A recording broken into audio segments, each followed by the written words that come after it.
मैं राघवेंद्र पाल एक बार फिर से आप सबका स्वागत करता हूं। आज बारी है क्लास 10th के चैप्टर नंबर 9 भोली की। ये भोली चैप्टर में टोटल मेरी तरफ से आपके लिए क्वेश्चन है वो है 8। ये 8 क्वेश्चंस आपको करने हैं।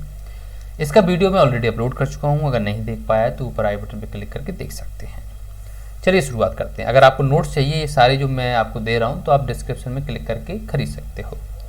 वाई इज भोलीज फादर, भोली के पिताजी वरीड यानी चिंतित उसके प्रति क्यों थे।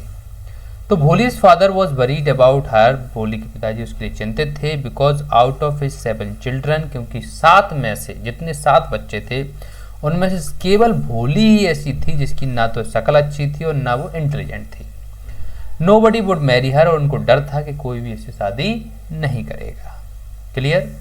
Question second, for what unusual reasons is Bholi sent to school, किस अनयूजुअल रीजन की वजह से, ऐसा रीजन जो नॉर्मली घटता नहीं है उसकी वजह से भोली को स्कूल भेजा गया। तो आप सबको पता है कि तहसीलदार साहब आए थे, उन्हीं की वजह से उसको भेजा गया। तो भोली को स्कूल भेजा गया क्योंकि तहसीलदार ने बोल दिया था उसके पिताजी से कि आप नंबरदार हो गाँव के, आपको एक एग्जाम्पल सेट करना चाहिए विलेजर्स के सामने यानी गाँव वालों के सामने, क्या करके अपनी लड़की को भेजकर। तो रामलाल उसके पिताजी जो थे उनको उसकी बात माननी पड़ी और उनको भोली को स्कूल भेजना पड़ा। बढ़ते हैं तीसरे क्वेश्चन की तरफ। तीसरा क्वेश्चन है, डज भोली enjoy her first day at school, क्या भोली ने अपना पहला दिन स्कूल में एंजॉय किया। बिल्कुल किया था। तो भोली did not know anything about school, भोली जानती नहीं थी कुछ भी अपने स्कूल के बारे में। She was happy to find so many girls of her own age, उस पहले दिन पहुंची तो उसने देखा मेरी एज की बहुत सारी लड़कियां वहाँ पे है ना। She enjoyed her first day at school, उसने स्कूल में अपना पहला दिन बहुत एंजॉय किया। एज सी होप्ड, क्योंकि उसको आशा थी, that one of these girls, कि इनमें से लड़कियां जो है माइट बिकम हर फ्रेंड, कि एक आध तो मेरी दोस्त बनेगी। ओके, आगे बढ़ते हैं। क्वेश्चन नंबर 4 की बात करते हैं। क्वेश्चन नंबर 4 है, does she find her teacher different from the people at home, क्या उसने जो टीचर ने क्या मतलब उसने पाया कि टीचर अपने गांव के और अपने परिवार के लोगों से थोड़ी अलग है। तो yes, she finds her teacher different from the people at home, उसने पाया कि उसकी टीचर थोड़ी डिफरेंट है। As the teacher was polite, क्योंकि टीचर पोलाइट है, काइंड है, सिंपैथेटिक है। She used to pat her lovingly whereas in house, वो जो टीचर थी वो तो उसको बहुत बड़ाई करती थी, उसे अच्छा लगता था। लेकिन घर में अगर हम बात करें तो और यूज टू इग्नोर हर, सब लोग उसको इग्नोर करते थे। Nobody had time for her, उसके लिए समय नहीं था, है ना। Question 5, why do Bholi's parents accept Bishambar's marriage proposal. अब भोली के पेरेंट्स को पता था कि बिशंबर जो है वो इतना बड़ा व्यक्ति है, फिर भी उन्होंने मैरिज प्रपोजल को एक्सेप्ट कर लिया।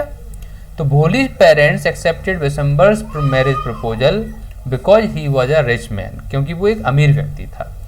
उसके अलावा he was not asking for dowry, वो दहेज भी नहीं मांग रहा था। फॉर दीज रीजन्स, इन्हीं वजह से his parents overlooked his age also, उनके पेरेंट्स ने उसकी एज भी ओवरलुक कर दी। दे ऑल्सो थॉट, उन्होंने लगा उनको, if they don't accept it, अगर उन्होंने ये एक्सेप्ट नहीं किया, she would remain unmarried all her life, पूरी जिंदगी बेचारी अनमैरिड रहेगी। Okay. Question 6, why does the marriage not take place, शादी क्यों नहीं हो पाई। तो शादी इसलिए नहीं हो पाई क्योंकि बिशंबर जो था वो अब डॉरी मांगने लगा था, यानी कि दहेज मांगने लगा था। कब, और वो भी 5,000 रुपये मांगे थे उसने, जब उसने पोक मार्क्स यानी कि भोली के चेहरे पे दाग देख लिए थे। भोली ने रिफ्यूज कर दिया मैरी करने से, शादी करने से, ग्रीडी मैन, किसकी, ग्रीडी मैन यानी लालची व्यक्ति से। Who insulted his father in front of everyone, जिसने सबके सामने उसके फादर की इंसल्ट की थी तो उसने उसको मना कर दिया। क्लियर। आगे बढ़ते हैं। क्वेश्चन नंबर 7 की बात करते हैं। How did Bholi's teacher play an important role in changing the course of her life, Bholi के टीचर ने कैसे एक इंपॉर्टेंट रोल अदा किया उसकी ज़िंदगी बदलने में। तो भोलीज टीचर, भोली के टीचर ने प्लेड एक इंपॉर्टेंट रोल प्ले किया उसकी ज़िंदगी बदलने में, क्योंकि टीचर जो पोलाइट थी, काइंड थी, फ्रेंडली थी और उनके दिल को छू लिया था, भोली के दिल को। उसने उसको एनकरेज किया था कि बोला करो, घर पे भी बोला करो। भोली वॉज अ नेग्लेक्टेड गर्ल, भोली तो एक नेग्लेक्टेड गर्ल थी, कोई उससे बात करना पसंद नहीं करता था। ये जो गर्ल थी छोटी सी, उसके पोक मार्क्स हो गए थे। Needed someone who could understand her, उसको किसी की ज़रूरत थी कि कोई मुझे समझ सके, और उसकी टीचर ही ऐसी थी जिसने उनको बदल दिया, उस लड़की को पूरी तरह बदल दिया। इनटू अ कॉन्फिडेंट पर्सन, एक कॉन्फिडेंट पर्सन में, who could read write and speak clearly. अब तो वो पढ़ भी सकती है, लिख भी सकती है और ढंग से बोल भी सकती है। Okay. Question 8, why did Bholi at first agree to an unequal match.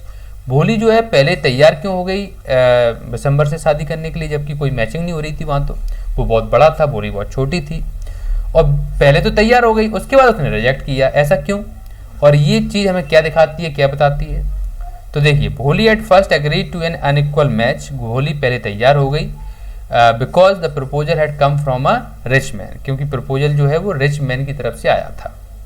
दो he was an aged man, लेकिन वो आदमी जो था वो बड़ा था, बहुत एजेड था। ही लिम्प्ड, और लंगड़ा भी था, and had grown up children, उसके बड़े बड़े बच्चे थे। भोली एग्रीड, लेकिन तैयार हो गई Bholi, just to keep the honour of her parents, जिससे मेरी पिताजी की माताजी की इज्जत बच सके। She later rejected the marriage proposal, लेकिन मैरिज को उसने बाद में मना कर दिया, क्योंकि वो डिमांड मांग रहा था 5,000 रुपए की, और उसके मार्क्स थे, है ना, इसीलिए वो डिमांड मांग रहा था, यानी कि डॉरी मांग रहा था, यानी दहेज मांग रहा था। Seeing his father on that man feet, उसके पापा को उसके चरणों में देख के, सामने वाले के पैरों में देख के, she refuse to marry a greedy man, उसने मना कर दिया कि मैं किसी ग्रीडी मैन से शादी नहीं करूंगी। दिस शोज, ये दिखाता है that she was no more hesitant, कि वो बिल्कुल भी हेजिटेंट नहीं रही थी, अब पहले बहुत थी, एंड वीक यानी कमजोर भी नहीं बची थी, अब तो वो एक कॉन्फिडेंट पर्सन हो गई थी। She had become a strong girl, अब वो एक स्ट्रॉन्ग गर्ल बन चुकी थी। अच्छी तरह क्लियर हो चुका होगा। मिलता हूं नेक्स्ट वीडियो में। Thank you very much, thanks a lot.